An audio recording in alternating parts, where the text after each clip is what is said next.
blasphemy. God damn it, I said don't do that. Hey, you know, fuck you freaking out on us. Look, I'm telling Marcellus today. I'm through.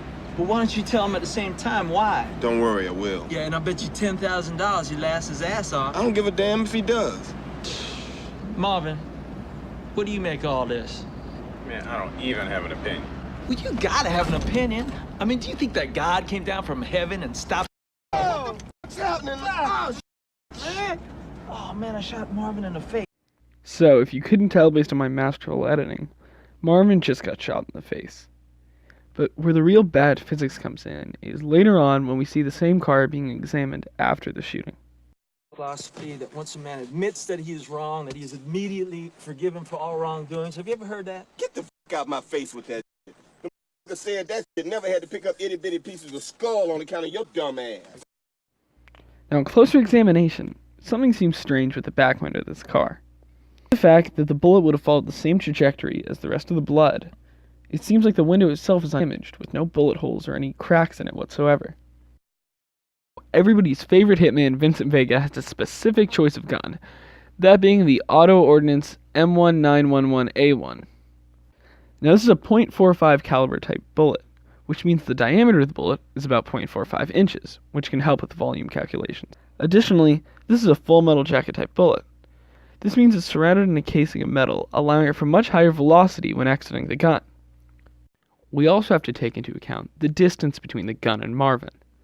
Now, looking at what type of car this is, that being a 1964 Chevrolet Chevelle Malibu, we see that its dimensions give it about 5,000 millimeters, or about 5 meters. Now, the interior of the car would only be around 2 or 3 meters.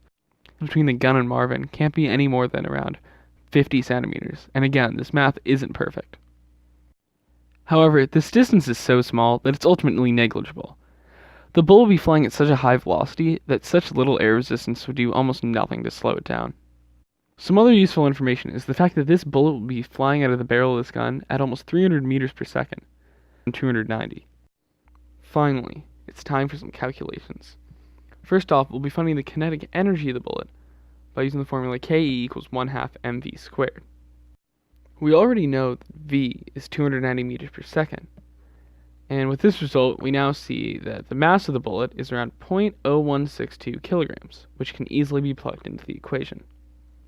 Now, calculating that, we should get around 681.21 joules of energy exerted by the bullet. However, we're not done yet. We're here to find the force of the bullet, so we've got one more equation to use. Now that we've calculated the work of the bullet, it should be simple to find the force. Given that we'll use the equation work equals force times displacement, the only unknown we'll have is force, as we can estimate the displacement pretty easily. Going for around 0.4 meters of displacement seems like a good estimate at this point, given that there's not much to work with here, but it seems like a realistic distance. So with these numbers, we now have 681.21 joules equals the force of the bullet times 0.4 meters of displacement. This means we should divide 681.21 by the 0.4 in order to find the force of this object. So this equation gives us 1,703.025 newtons of the overall force of the bullet on contact with Marvin's head.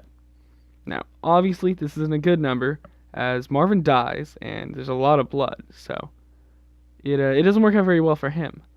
But what we're here to see is, would the bullet go through his head and penetrate the windshield? Well, apparently not. It takes around 2,300 newtons of force to really crush through the human skull and penetrate through it, so it seems like that bullet's just stuck in Marvin's brain somewhere at this point.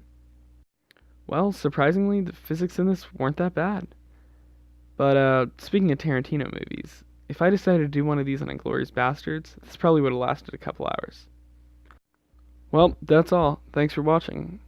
Now for the Pulp Fiction soundtrack to play us off.